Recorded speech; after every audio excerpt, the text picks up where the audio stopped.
Hoje chegamos de facto ao fim do Tríptico da Morte, mas como eu disse também, o Tríptico da Morte não é um tríptico sobre o fim, e esse de hoje acho que o demonstrará à saciedade. Temos visto ao longo destas 3 sessões que morte e vida são conceitos que andam de mãos dadas e que na sua simetria são extremamente similares.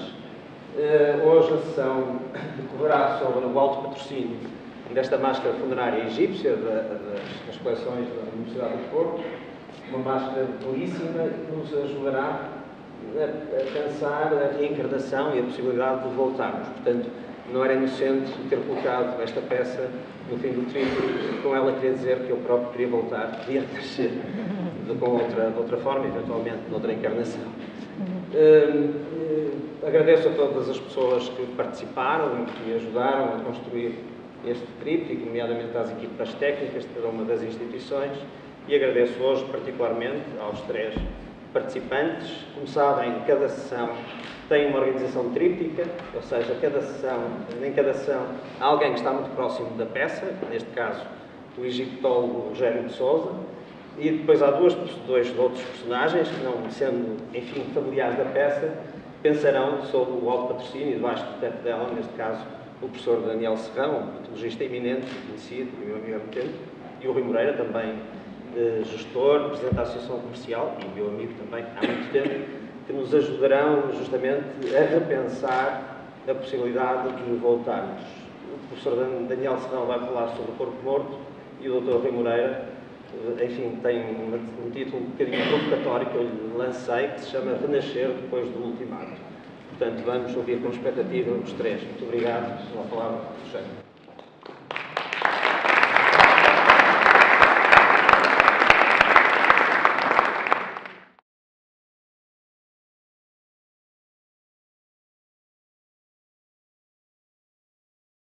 Então, boa noite a todos. Muito obrigado pela vossa presença. Eu queria agradecer ao Paulo Cunha e Silva, de facto, por esta iniciativa que demonstra bem o seu gênio e a sua visão relativamente aos temas que aqui nos propôs. Eu penso que é muito raro haver um fórum de discussão em que nós universitários e investigadores, possamos transmitir para o grande público e numa discussão entre pares os conteúdos do nosso trabalho de forma mais informal. E eu penso que, de facto, encontros como este são decisivos para divulgar justamente não só o nosso património, o nosso património material, que aqui vemos, que é riquíssimo, como também o património científico que é produzido aqui na nossa cidade. Em relação ao tema, o tríptico, eu, quando soube que ele se ia realizar, eu fiquei muitíssimo bem impressionado, porque eu tenho uma relação com os trípticos de há longa data, como observador. E, de facto, os trípticos propõem-nos sempre uma meditação, já que apresentam uma realidade decomposta em aspectos aparentemente parcelares e independentes, mas que o observador se encarrega de refazer a unidade perdida, já que eles estão fragmentados efetivamente, mas de facto o tríptico convida sempre a uma meditação. E é por isso que tem uma tradição tão forte na tradição ocidental e na nossa arte em particular. E realmente, enfim, esta sequência de conferências, não é bem de conferências, desta exposição, conferência. Exatamente. De facto tem esta magia de nos levar a participar numa espécie de meditação coletiva sobre estes temas que são absolutamente fundamentais na vida de todos nós. Os temas, à partida, também não são muito óbvios, mas efetivamente são transversais. A luz, o corpo e a morte. O corpo como centro, como é característico dos trípticos, o elemento central é o que predomina, e depois a morte e a luz como aspectos complementares, eventualmente antagónicos ou não, desta realidade. E o que eu aqui trouxe, enfim, de uma forma muito desconstruída devido ao objetivo que nos pretendia aqui reunir, que é, ao fim e ao cabo, partilhar pensamentos mais ou menos soltos, foi também resultado de uma espécie de meditação sobre este tema, ou seja, enfim, mediante o tema que me foi proposto, que foi extremamente aliciante, que é a imortalidade da morte, então, enfim, o que eu vos vou aqui apresentar é resultado um pouco desta minha meditação, à qual se vai reunir depois os contributos dos outros intervenientes. A morte, no meu tema, no meu trabalho, é extremamente importante. Eu sou egiptólogo, também fui psicólogo, e, de uma forma e de outra, a morte tem sido um objeto de trabalho constante. Eu, atualmente, estou mais ou menos a coordenar uma linha de investigação no CITSEM, da Faculdade de Letras, que se chama justamente Morte, Mitos e Utopias. E justamente, esta linha chama-se Morte, Mitos e Utopias, justamente porque a morte está sempre associada às utopias. Houve alguém que disse que a morte é o grande construtor de cultura. E eu não podia estar mais de acordo.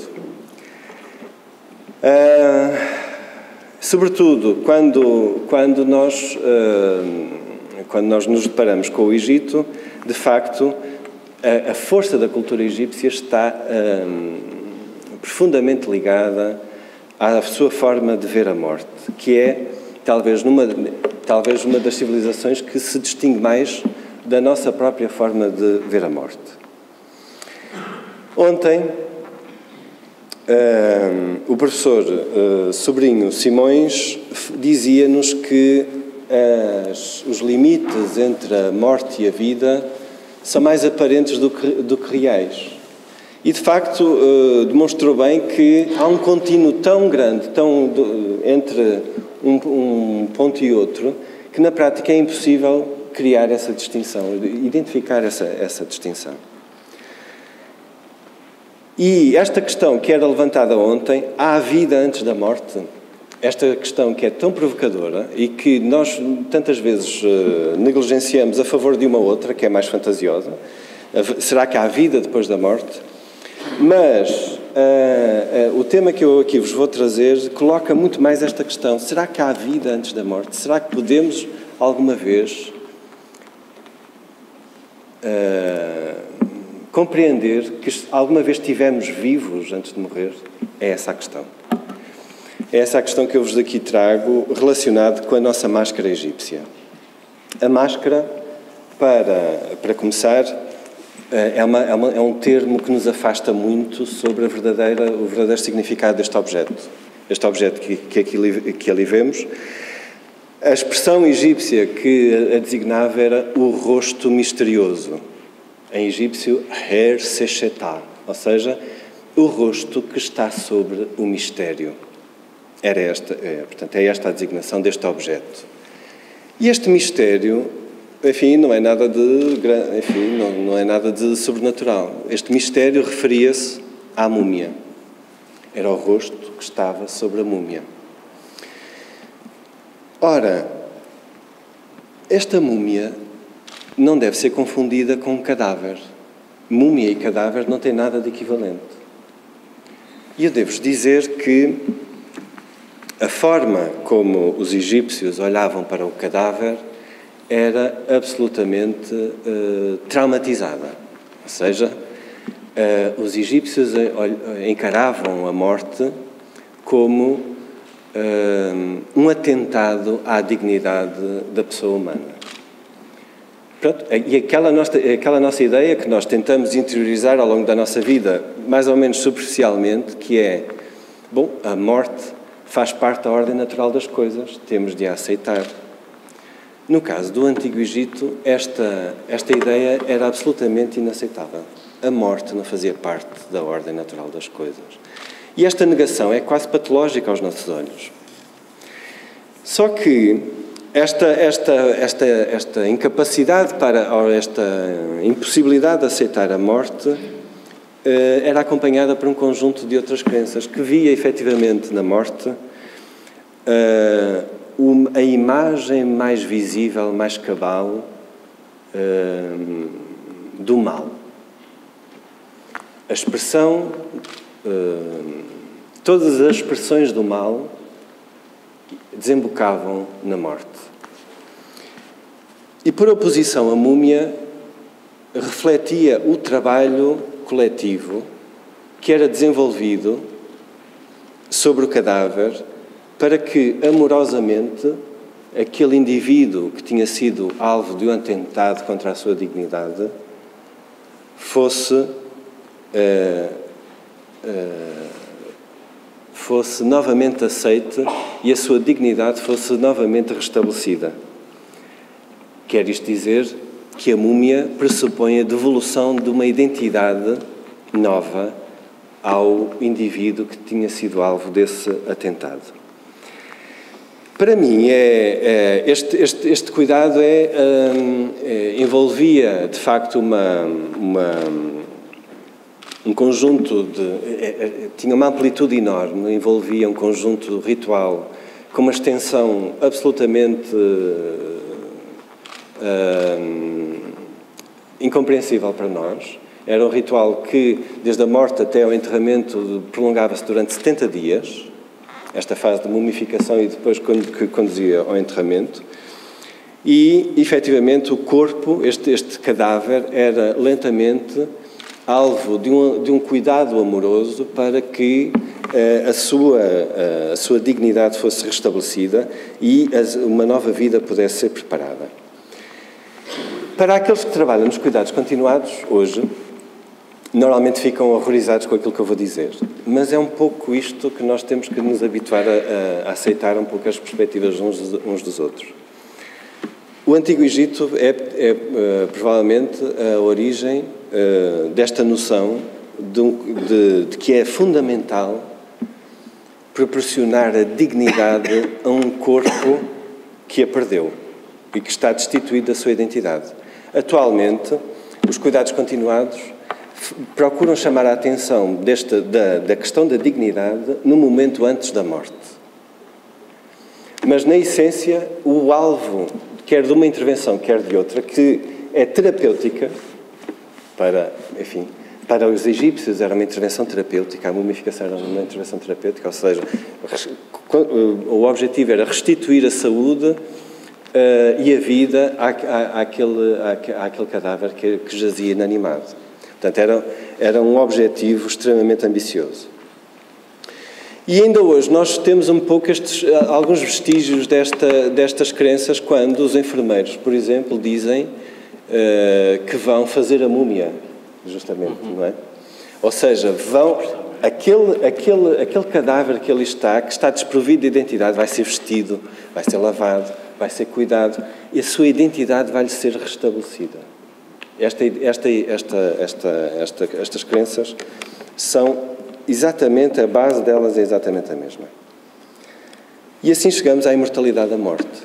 Para avançar, para percebermos então o que é a imortalidade da morte no caso do Antigo Egito e no caso desta máscara em particular, temos que decompor esta expressão e ver então o que é que os egípcios entendiam por morte e por imortalidade. De facto, eu vou recuperar ontem aquela expressão que o professor Sobrinho Simões aquela citação do professor Sobrinho Simões de uma célebre e iminente figura da cultura portuguesa que é, enfim, estar morto é ao contrário de estar vivo. Não é? Todos nos lembramos da citação de ontem. E eu recupero-a, mas no sentido em que, e relaciono com a questão de ontem, que é: há vida antes da morte? Há vida antes da morte? Que é esta dúvida que no Egito, no Antigo Egito, era extremamente presente. O padre Pinto Magalhães, na primeira intervenção do críptico da morte, chamou a atenção que estar morto é algo que não tem que ver exatamente, do ponto de vista teológico, não tem que ver apenas com o facto da condição de defunto. Que a mentira, a desesperança, a injustiça, tudo isso são formas de criar morte dentro de nós. Cada vez que somos alvo de injustiça, cada vez que vivemos a violência, há algo em nós que morre. E no Antigo Egito esta crença era absolutamente presente. Os egípcios viam este estado de morte moral ou social como manifestação da Izefet. Izefet era o termo egípcio para o caos que destruía a ordem social. E ele não tinha força em si mesma, ou seja, Izefet, o mal, não tem força em si mesmo. Ele só tem força na medida em que nós nos esvaziamos da vida. E é esta a questão. A morte é um estado de esvaziamento da vida que pode ocorrer ainda em vida. Mais ainda, o que é então a imortalidade para os egípcios? A dada altura, e estamos a falar de uma civilização que durou 3.000 anos e mais, a dada altura, mas sensivelmente a meio do segundo milénio, houve um conjunto de novas ideias que vieram mudar radicalmente o pensamento da humanidade. E a morte começou a emergir como uma espécie de território de transcendência e de superação. Ou seja, como um território mágico, desafiador dos limites do indivíduo e que, de alguma forma, consistia uma provação, um limite que era preciso flanquear para garantir a vida eterna. Ou seja, se nós queremos viver eternamente, a vida eterna não consistia, como se poderá imaginar, no facto de existir eternamente. Não corresponde àquela ideia dos alquimistas de tomar o elixir da vida e existir eternamente, indefinidamente no tempo. Não era esse o objetivo dos egípcios. Os egípcios procuravam atingir a vida eterna através de um processo de dissolução que os levasse a reencontrar uma reorganização que os levasse a reorganizarem-se e a nascer de novo. Portanto, a imortalidade era um território de renascimento, de perpétuo e contínuo renascimento, de perpétua e contínua renovação. Mas para isso, a condição para entrar neste território era a sabedoria, era a chave para entrar neste território de renovação era ter sabedoria. E ter sabedoria significa ser capaz de compreender a Ma'et. A Ma'et opunha-se à Izefet. A Ma'et é a ordem cósmica. E é a Ma'et que é poderosa, efetivamente. É a ordem cósmica pura que é poderosa na medida em que é ela que permite a manifestação da vida em toda a sua, em todo o seu esplendor. Ora, e esta aquisição fazia-se no coração de cada um. Ou seja, era ao longo da sua vida que o indivíduo preparava a sua consciência para adquirir Ma'et, quer isto dizer, para iluminar o coração. Era graças à iluminação do coração que o indivíduo conseguia conquistar a imortalidade. Ora, e por isso, acrescento ainda que outra ordem de crenças era acompanhada desta visão. É que a verdade é que ninguém sabia se estava verdadeiramente vivo, ou seja, ninguém sabia o que era verdadeiramente estar vivo até atingir os seus limites, até vislumbrar os limites da sua própria morte.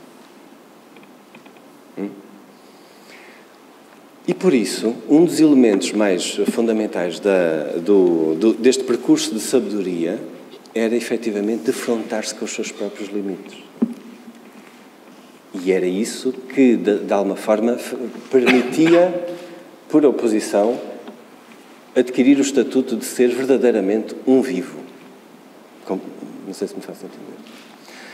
Ora, finalmente, estamos a chegar à máscara. Portanto, a imortalidade da morte evoca o estatuto de um sábio que se defrontou até aos seus limites, que conquistou sabedoria e que, enfim, com este feito sobre-humano, que é conquistar a sabedoria, não é fácil, desafiou os limites do mundo, enfrentou a sua própria morte e está, por isso, apto a enfrentar este território de imortalidade, confiante na sua regeneração e transformação. E é por isso que nós vemos esta máscara e vemos-la com um sorriso. A cultura material do Antigo Egito representava sempre o rosto humano com um sorriso.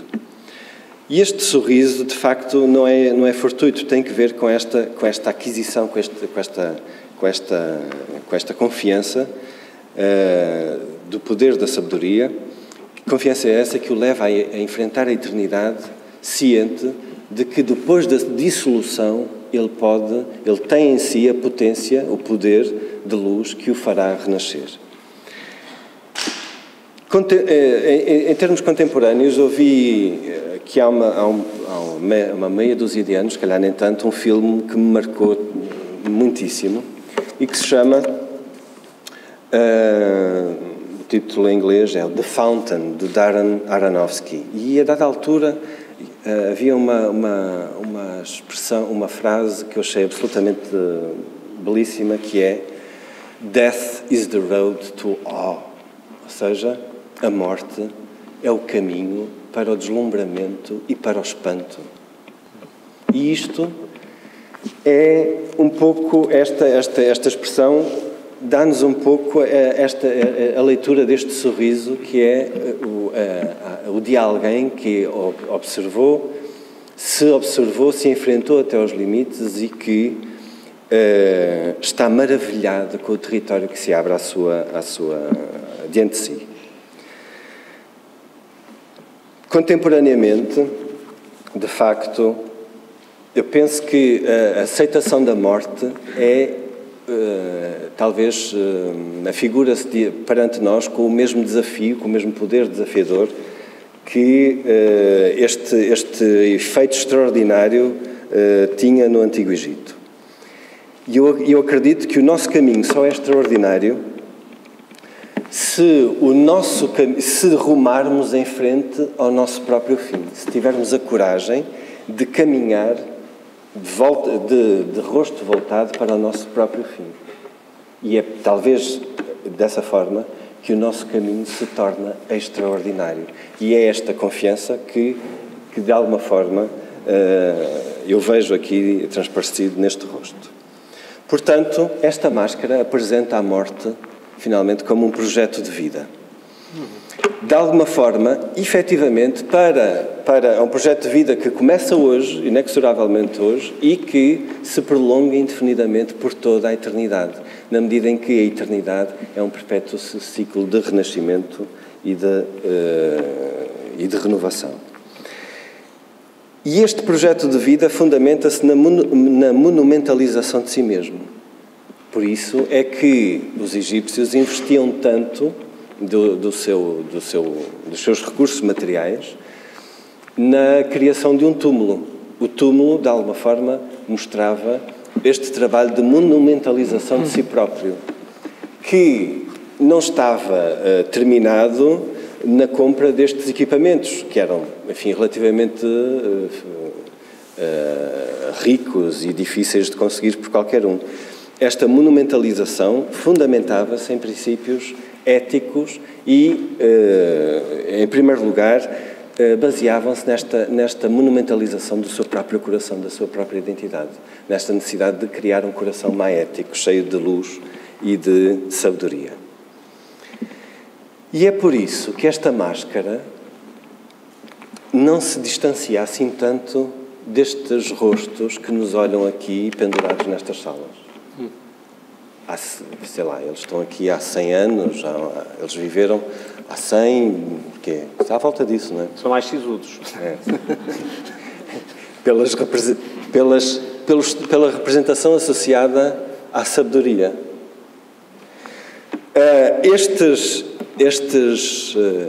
Estes rostos que aqui se reúnem perante nós, de alguma forma também se apresentam monumentalizados, não é? E nessa monumentalização do seu percurso vital, tem algo em comum com esta máscara. Mas é isso. Esta máscara apresenta esta confiança que diríamos quase infantil, e é assim, é infantil, porque representa, este sorriso representa um renascimento. É isso. Em relação aos pormenores da máscara, eu queria-vos chamar a atenção para alguns elementos. Esta máscara não era um objeto de grande qualidade, devo dizer. Tem ouro, é verdade. O ouro é aplicado porque é a carne dos deuses, é tal luz que assegura a imortalidade, mas é um objeto, feito para ser mais ou menos de aplicação universal, ou seja, quase seguramente não foi feito por encomenda de A ou B. Ele apresenta um conjunto de símbolos mais ou menos universais nesta época. É uma máscara que foi produzida na época greco-romana, portanto, estou a crer que no período ptolomaico, portanto, no período de ocupação dos gregos no Egito, e ela apresenta um conjunto de elementos, para além daqueles que eu já vos disse, do rosto, apresenta um conjunto de elementos aqui figurativos que, de alguma forma, asseguram a socialização do defunto no além. Temos aqui um conjunto de deuses, enfim, poderia enumerar, mas penso que não valerá a pena. É a família divina no defunto. Ao renascer, o defunto não renasce exatamente como ele era. Renasce com uma identidade divina e, para isso, ele vai ser integrado numa família divina, que é mitológica, vai ser integrado numa constelação divina. E aqui está a representação desta família divina. Vamos ver o pai, a mãe, os tios e a tia, por aí fora. E aqui estão representados os intervenientes na sua recuperação, na sua salvação. Ísis e Néftis, aqui representadas, com especial destaque, que são as obreiras da mumificação, são, por assim dizer, aquelas que o curaram da sua doença da morte e que de alguma forma o restituíram à vida como parteiras. Para além destes elementos, esta imagem apresenta-nos um Egito que já não é bem o Egito faraónico, mas sim um Egito cosmopolita. Ele tem elementos já gregos, e eu vou muito discretamente colocados. São estes caracóis que aqui aparecem junto à fronte. Estes caracóis imitam os caracóis tão apreciados pelos gregos nas suas representações, nas suas estátuas. Isto é um elemento que nos leva a pensar que aqui podia estar qualquer um. Será que a múmia que estava aqui, que usava esta máscara, era um egípcio? Era uma egípcia? Era um grego? Era uma grega? Podia ser qualquer um. Porque o que aconteceu, e é muito interessante, e eu queria sublinhar isto antes de terminar, é que quando os gregos ocuparam o Egito, eles trouxeram, o seu horizonte cultural de forma bastante orgulhosa, criaram um fosso muito grande entre os egípcios e gregos, de tal forma que davam regalias muito grandes a quem tinha, de facto, a identidade grega, a cidadania grega, por oposição aos egípcios, que efetivamente eram duramente sobrecarregados com impostos, mas no que diz respeito à morte, os gregos não tinham equipamento para enfrentar a morte. E isso, numa terra como o Egito, revelou-se um fator de algum questionamento, de tal forma que os gregos rapidamente abandonaram as suas práticas funerárias e aderiram às práticas funerárias egípcias. Pelo que a máscara que aqui vemos coloca questões muito interessantes do ponto de vista do orgulho e da cidadania, do orgulho do povo que é ocupado, do orgulho ferido do povo que ocupa um povo que, à partida, considerava, enfim, inferior, mas que temia culturalmente. E, desta forma, os gregos, ao abraçar as crenças egípcias, transformaram no território egípcio totalmente as crenças sobre o além.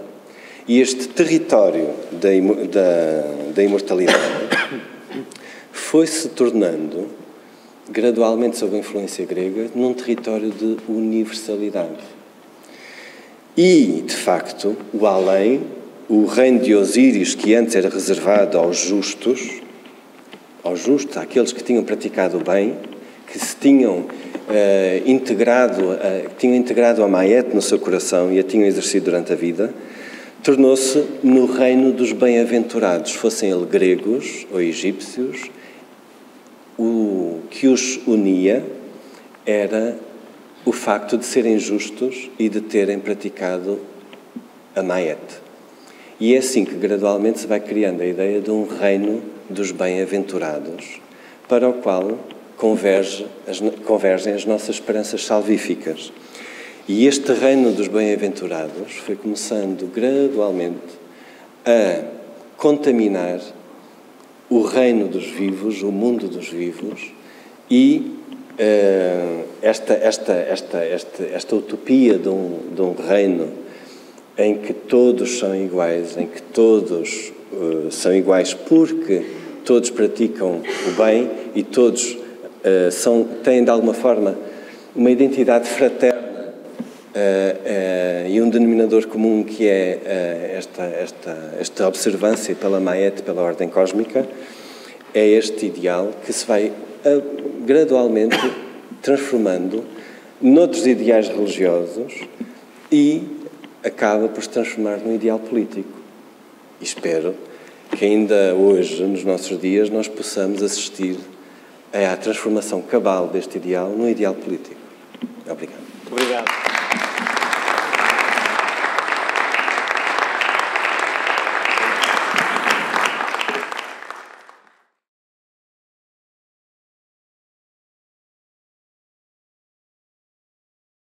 Boa noite a todos. Quero começar por agradecer ao Dr. Paulo Cunha Silva este convite. Não é o primeiro. Já uma vez nos encontramos na Gulbenkian, outra vez na Fundação do Oeiras, sempre no interior de manifestações extraordinárias de criatividade.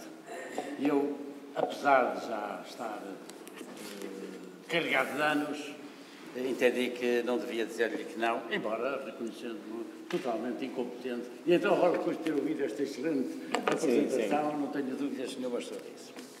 Queria, no entanto, fazer uma primeira observação, que é a seguinte. O meu texto é um compromisso pessoal. Não é literatura.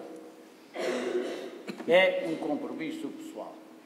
E o tema, como sabem, é corpo morto. Não é o corpo que vai morrer, é o corpo morto.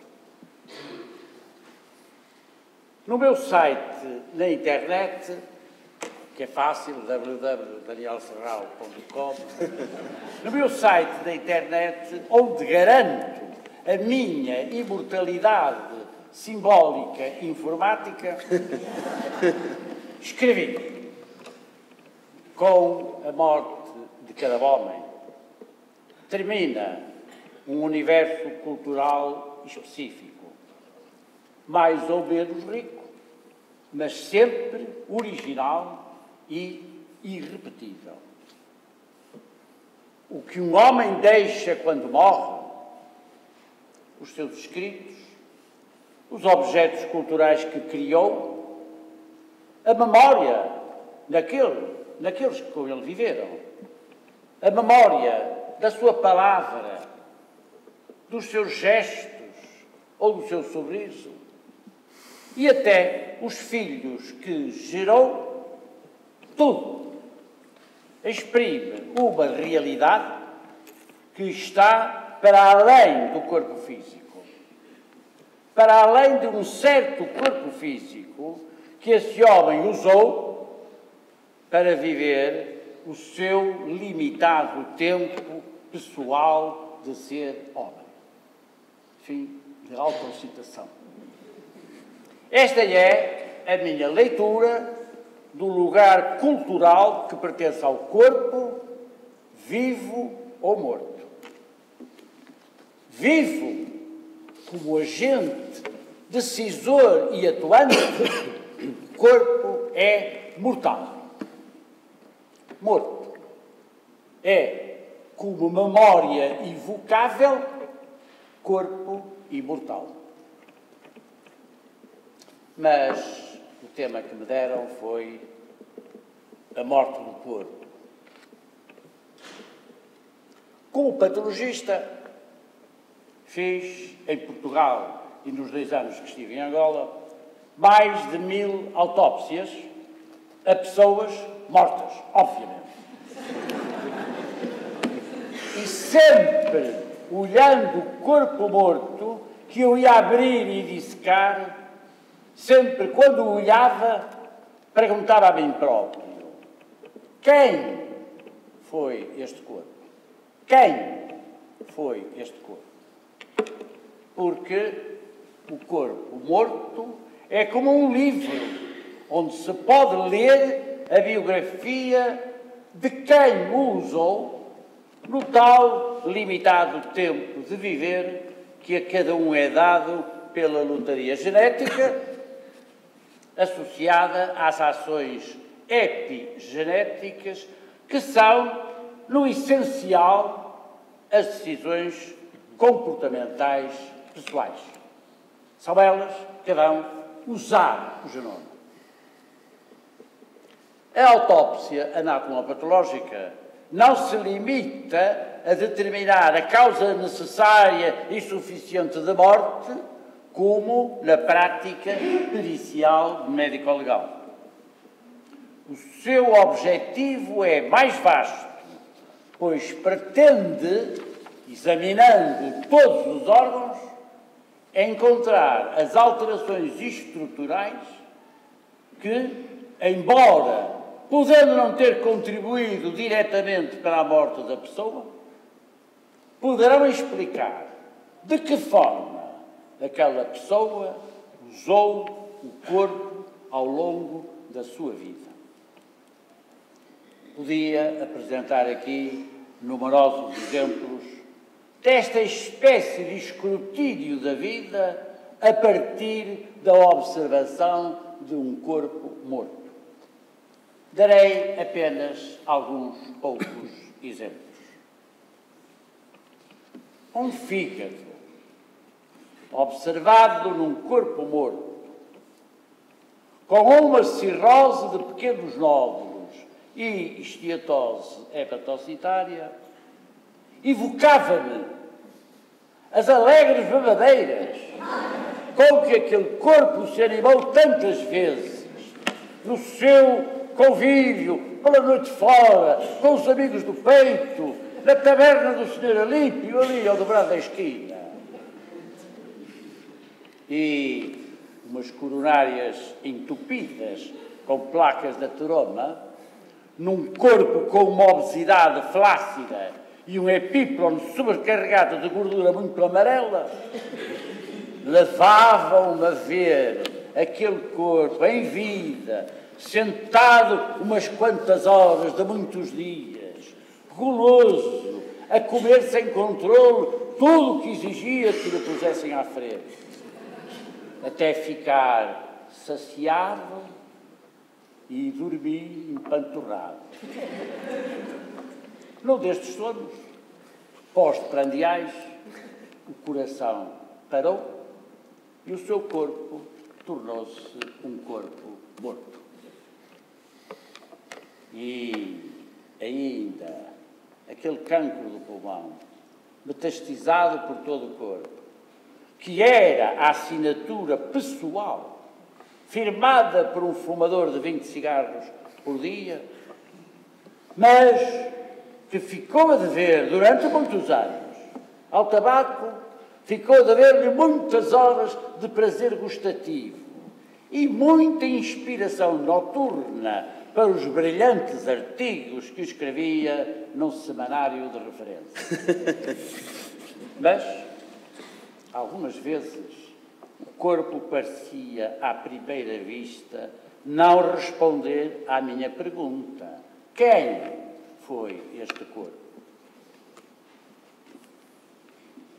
Ao entrarem no teatro anatómico, os estudantes tinham perdido os modos turbulentos, a irreflexão da idade e do costume, envoltos em secretos pensamentos, ao transporem a porta, quedavam-se de espanto a contemplar a morta. Ela era quase uma menina, und fast ein Mädchen war's, como escreveu Rilke num dos seus sonetos. A vida tinha passado por ela sem lhe marcar o corpo, nem lhe apagar a beleza. Mas os barbitúricos em excesso, referidos na nota clínica e na autópsia, encontraram útero com sinais de gravidez incipiente, transportaram-me para uma narrativa de muitas horas de sofrimento, solitário, silencioso e oculto de todos os outros, até que a morte se perfilou para aquela jovem adolescente como a única solução, sem o ser. De muitas outras formas, nos fala um corpo morto. Da sinistralidade brutal das nossas estradas, da violência assassina desencadeada por ciúmes insensatos, da doença incurável e daqueles que se enforcam quando o vento suão faz febre, esfarela os ossos, dói nos peitos sufocados e atira-os de desesperados a corda com que se enforcam na trave de algum desvão, como cantou José Régio na sua bela toada de Porto Alegre, em Porto Alegre, cidade do Alto Alentejo.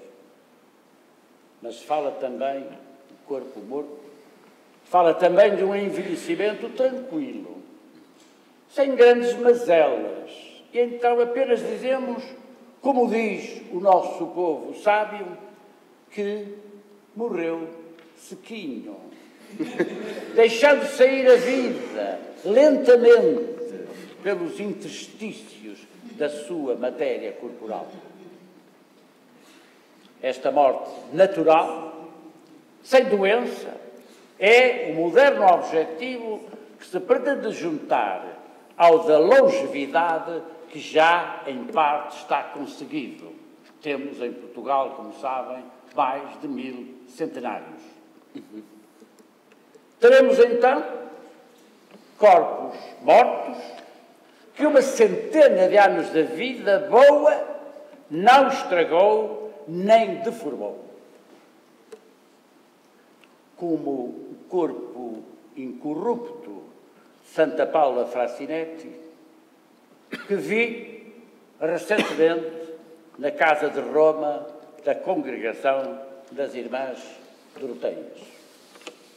Vendo-o, a esse corpo incorrupto, depois de ter estado vários anos sepultado, recordei irresistivelmente Pessoa.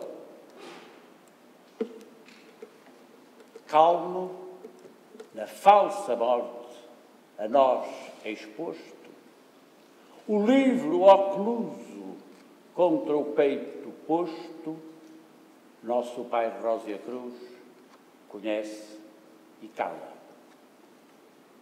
pense cada um o que lhe aprouver. Porque esta é a matéria de profundezas tais que nela só podemos entrar com passos hesitantes e inseguros.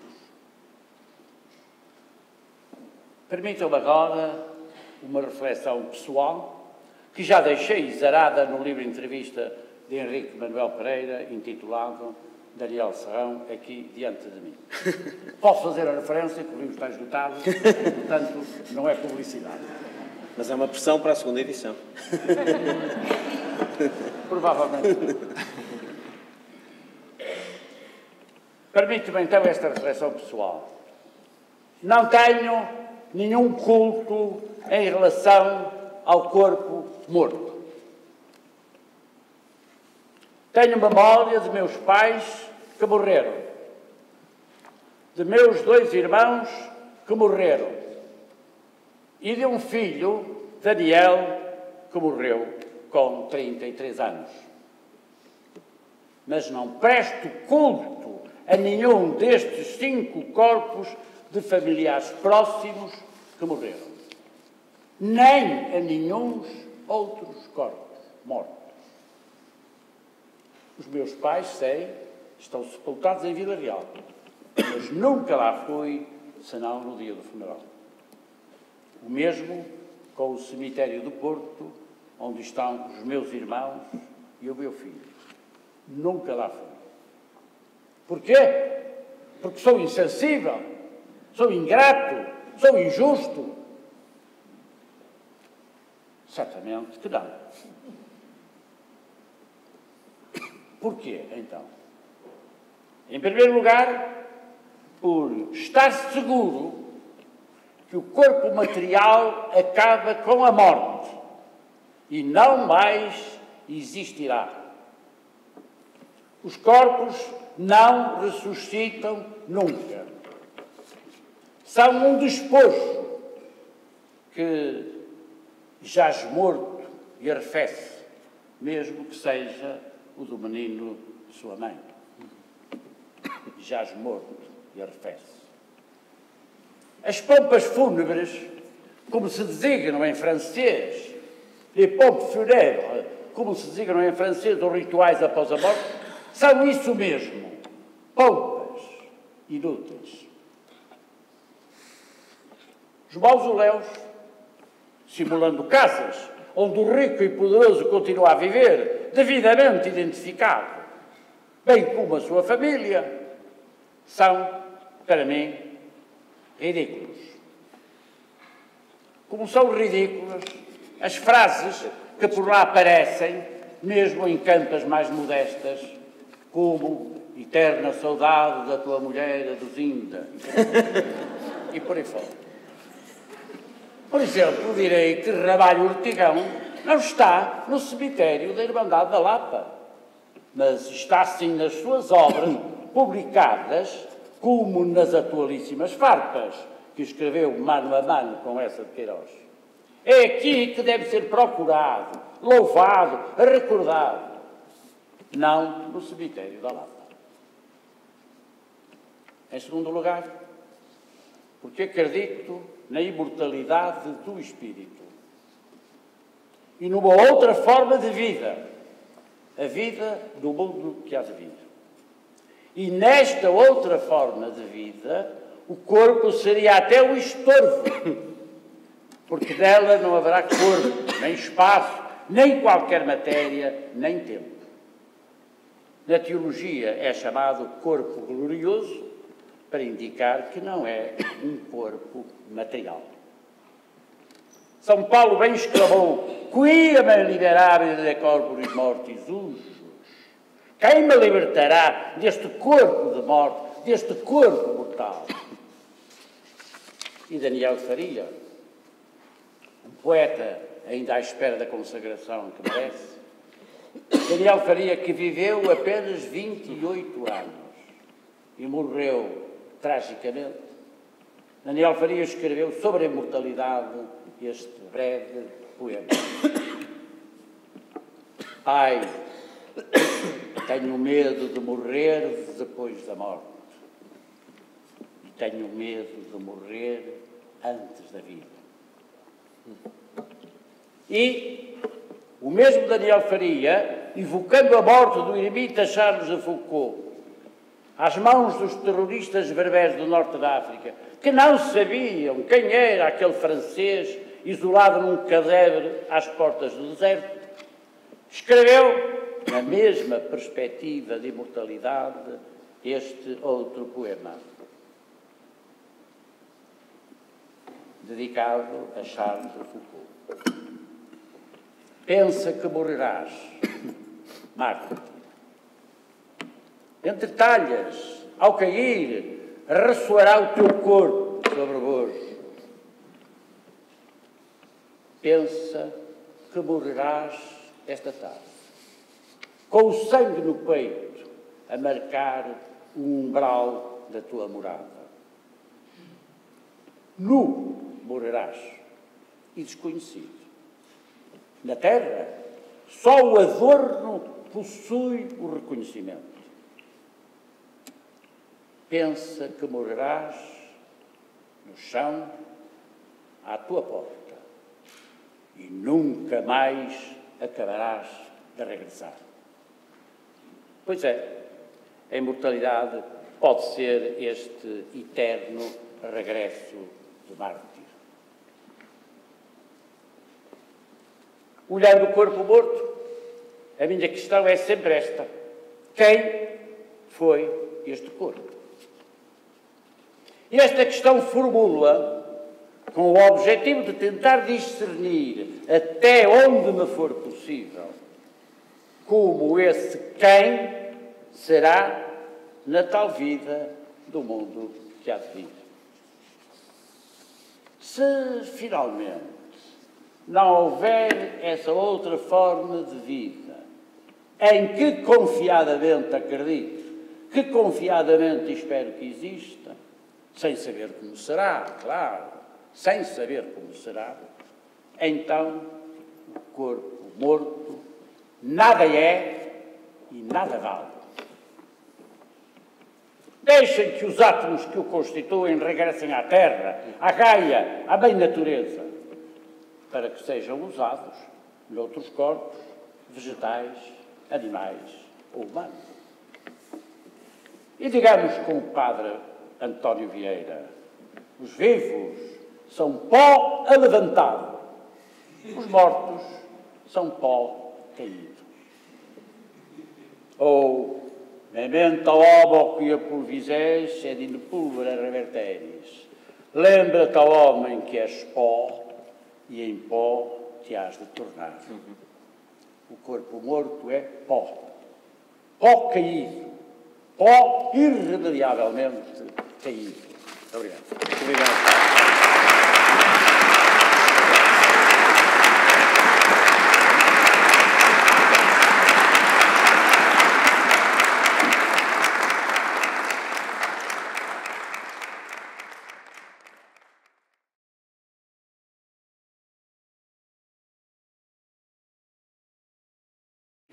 Muito boa noite a todos.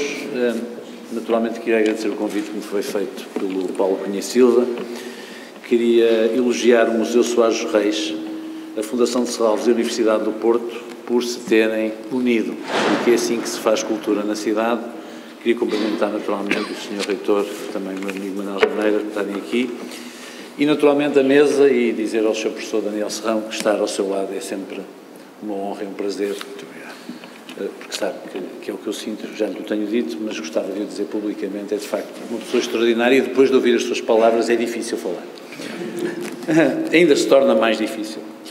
Bom, eu venho falar no Renascimento, o Paulo convidou-me a falar no Renascimento depois do Ultimato. O Ultimato tem a ver com o meu último livro e também eu trago uma máscara. Está ali. Aquela é a nossa máscara de que eu vos terei que falar. Está ali. Patente. E reparem, queremos as nossas vidas. Não é por acaso também, isto é tirado de um cartaz da manifestação do 15 de setembro, que eu utilizei para o meu livro, a que chamei Ultimato.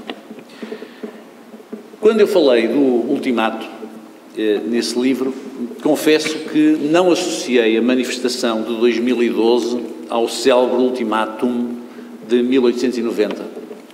Quem fez essa comparação, já este ano, portanto, depois de eu ter escrito o meu livro, foi o Manel Alegre, que, a propósito, não propriamente do ultimato da Troika, mas do último documento que veio a lume do FMI, afirmou que esse documento constitui uma humilhação semelhante à do episódio histórico do ultimato inglês relativamente ao mapa cor-de-rosa e que é humilhante para quem construiu a nossa democracia. E estou a citar.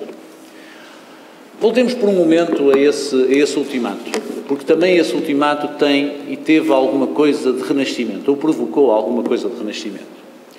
Como sabem, no final do século XIX, a cedência de Portugal às exigências inglesas, principalmente depois do Tratado de Berlim, era inevitável.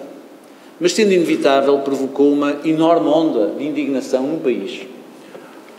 Um país que também então vivia uma enorme crise financeira, motivada pelos problemas das transferências, das remessas do Brasil, e foi esse ultimátum e o movimento de rejeição por parte dos cidadãos que contribuiu para uma crescente afirmação do movimento republicano, que aproveitou essa humilhação para fazer depender o renascimento nacional, o renascimento do orgulho nacional, do sentimento patriótico, do fim da monarquia. E, de facto, a monarquia morre em 1908, com o regicídio. A pátria, essa renasce no dia 5 de outubro de 1910, data da República, se quisermos. Pois bem, o ultimato que foi apresentado pelos manifestantes no dia 15 de setembro, ao contrário daquilo que o Dr. Manel Alegre pensa, foi feito não apenas contra a Troika, mas foi feito também contra esses tais políticos, como é o caso de Manel Alegre, que de facto construíram a democracia, e contra todos aqueles que desde então governaram o país, ou, se quiserem, desgovernaram o país.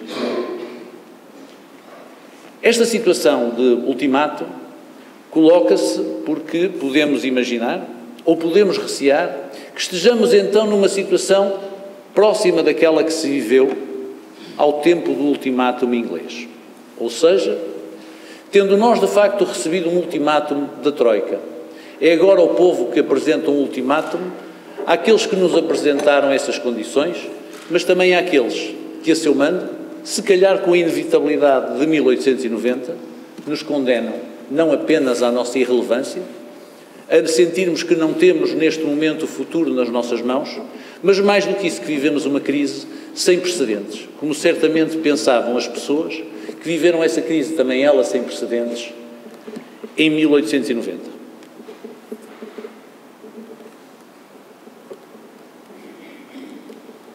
E se relativamente, deixem-me só avançar aqui uma imagem, já agora, e se estes últimos, representados pela Troika, nos colocaram um preço intolerável, feito de uma série de medidas que consideram exemplares, algumas delas punitivas, todas elas muito duras, como condição prévia para nos financiarem, também eles, esperamos nós, serão visados pelo ultimato. As medidas que nos foram impostas, acrescidas das soluções propostas no relatório mais recente do FMI, implicarão cortes no Estado e são, de facto, uma humilhação. Mas são uma condenação profunda de uma classe política que desgovernou e arruinou a Terceira República. E tal como em 1890, nós não temos, de facto, neste momento, instrumentos que não seja adotarmos aquela máscara e pensarmos que precisamos de outra vida.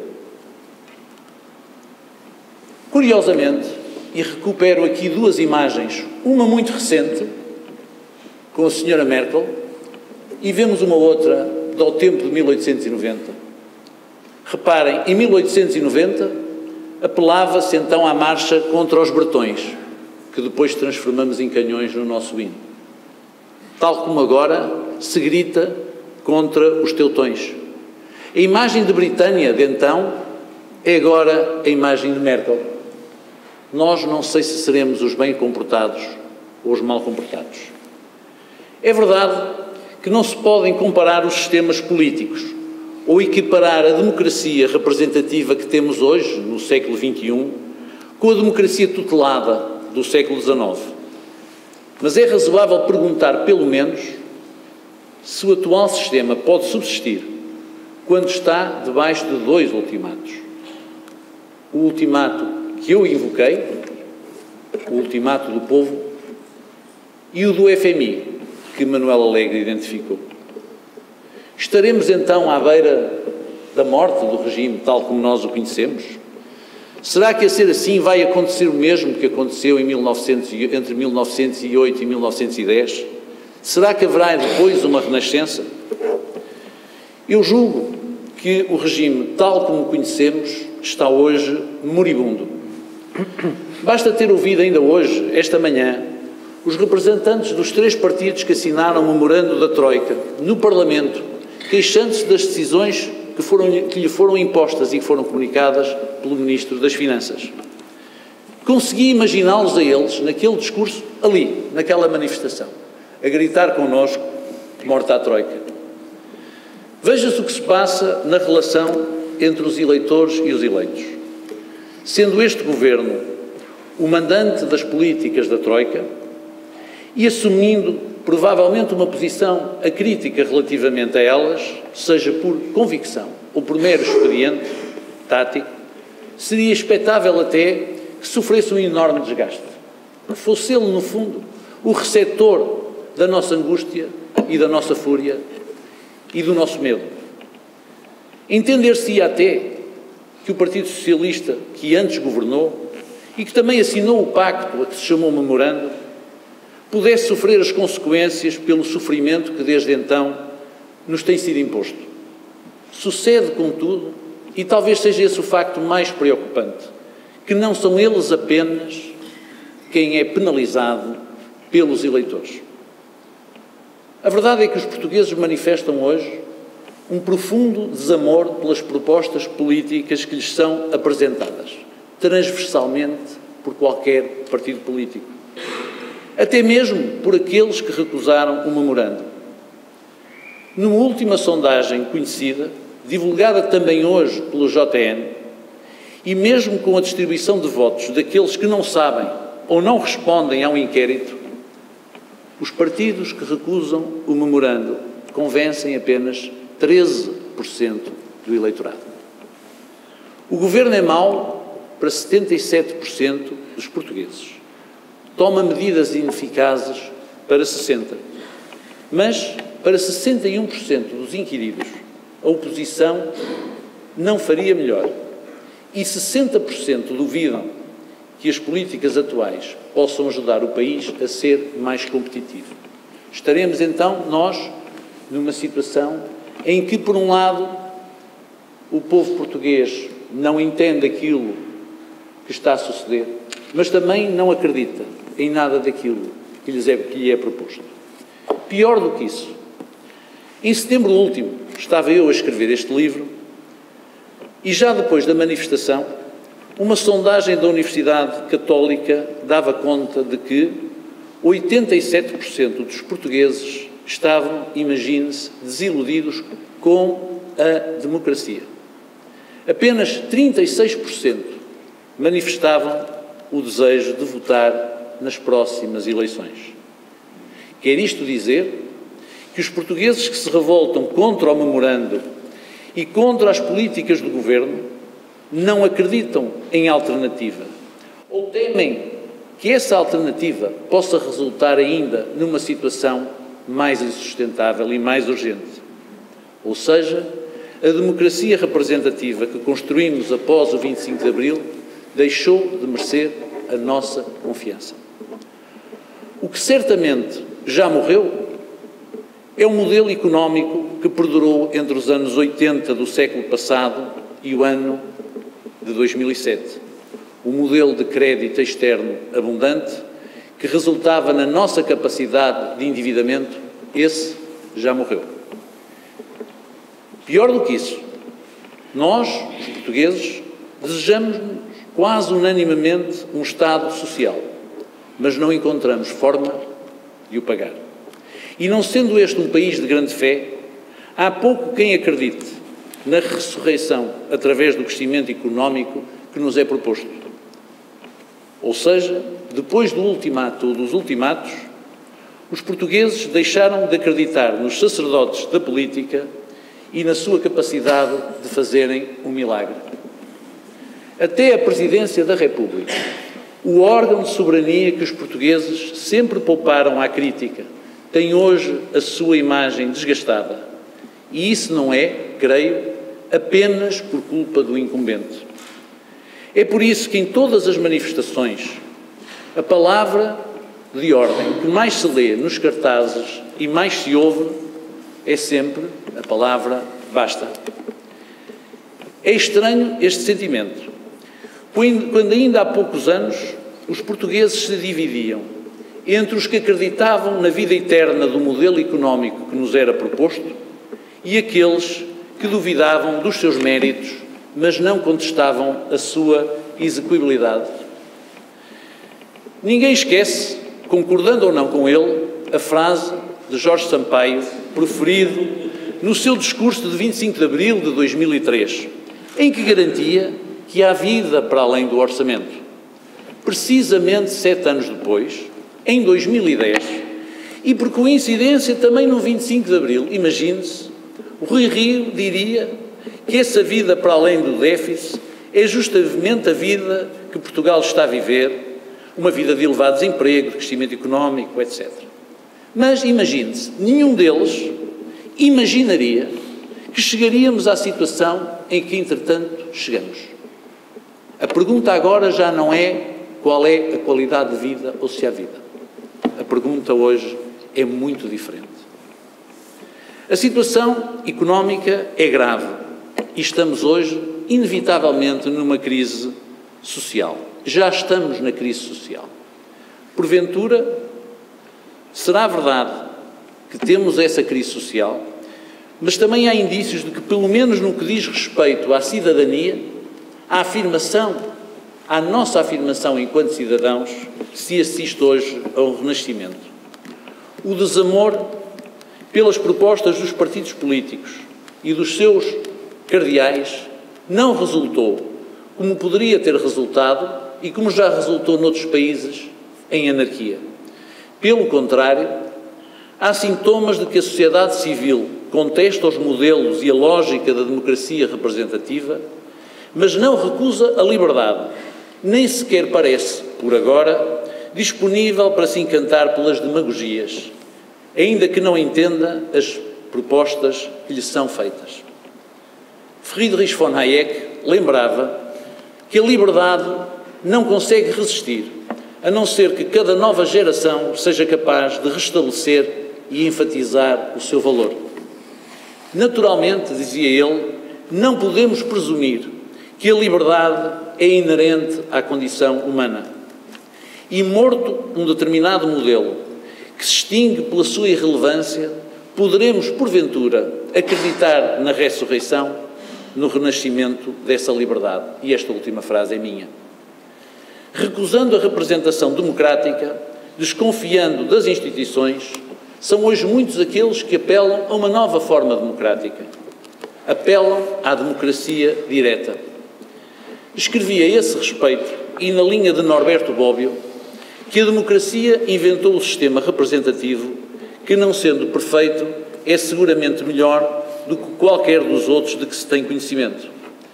É claro que as novas tecnologias que conhecemos desafiam a nossa imaginação e há quem acredite que no futuro será possível encontrar formas referendárias de participação imediata por parte dos cidadãos.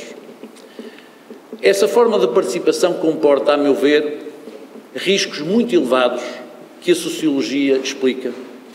Porque a democracia direta, que tem sido ensaiada entre nós, em referendos e em petições, é presa fácil dos demagogos e, por isso, o terreno mais fértil para as ditaduras.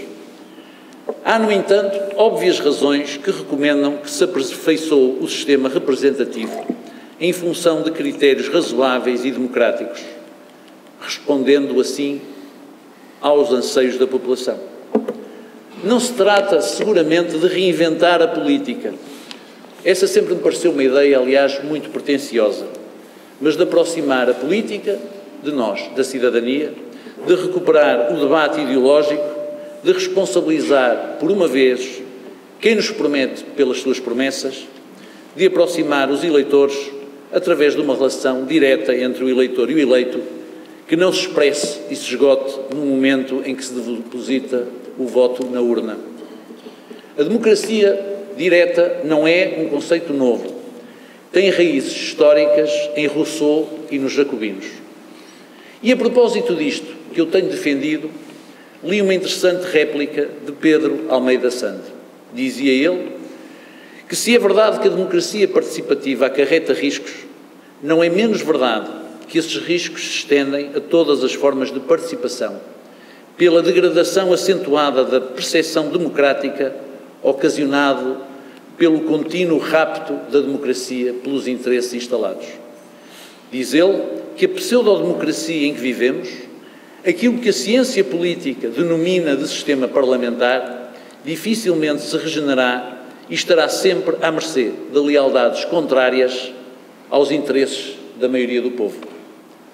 O populismo, diz ele, combate-se pela difusão do conhecimento, pela chamada à participação e pela educação e pelo civismo, não pela imparticipação ou por eleitos repletos de verdades substanciais. É verdade que há aqui uma responsabilidade de todo um povo, que muitas vezes se aliou dos atos políticos, como se a política não fosse a escolha de todos os dias, mas também de faltas de propostas, entre um coletivismo que a maioria não apoia e o liberalismo dos interesses, como se não se pudesse a cada momento pensar nas melhores alternativas, como uma interseção de subconjuntos do conjunto maior que é a democracia. Pessoalmente, continuo a acreditar que a democracia direta, para além de utópica em sociedades tão complexas como a nossa, é uma máquina que pode levar ao totalitarismo, ou, no melhor dos casos, a um esquema de construção de consensos plebiscitários muito perigosos, quando sabemos que o Estado Social, que é desejado pela esmagadora maioria, dificilmente pode ser suportado com os meios que nós conseguimos gerar. Ou seja, defendemos uma política de redistribuição sem termos os ingredientes necessários para essa redistribuição por todos desejada, nomeadamente a riqueza e o crescimento económico. Se não conseguirmos harmonizar os nossos anseios com a capacidade nossa para os realizar, corremos um enorme risco. Muito se tem falado sobre as cigarras e sobre as formigas. E quanto às cigarras, essas, há muito que morreram. As formigas, pouco generosas, assassinaram as cigarras com o seu veneno. Não sei se as cigarras terão direito à ressurreição. Não sei sequer se foram mumificadas como tantos animais o foram no Antigo Egito. Mas duvido que mesmo noutro mundo as cigarras possam ser formigas. O problema que vivemos é um problema civilizacional, porque afinal aquilo que nós não queremos é ser formigas. E acreditem, as formigas podem não tolerar as cigarras, mas também odeiam ser formigas, meros soldados amestrados. Como escreveu Lipovetsky, a sociedade pós-moderna é caracterizada pelo desinvestimento público. Todos aspiramos a ter menos Estado, para ter mais liberdade económica, evidentemente. Mas, ao mesmo tempo, precisamos de mais Estado para regular os fluxos de capitais e para impedir as catástrofes. Ora, sendo isto uma contradição, ela só pode ser resolvida pela democracia. O Renascimento surgirá inevitavelmente depois do ultimato. Restabelecer a nossa dignidade depois da morte, como no Egito, é o primeiro passo. Esse renascimento surgirá mais cedo, sem termos de recorrer à mumificação da democracia, sem recearmos que ela seja devorada por Amit, se o homem continuar a acreditar na sua narrativa e nas palavras de Arendt, conciliar o que é de todos com aquilo que deve pertencer também a cada um. Realizaremos então, finalmente, o desígnio político que foi idealizado, pelos vistos, pelos gregos no Egito. Muito obrigado. Muito obrigado.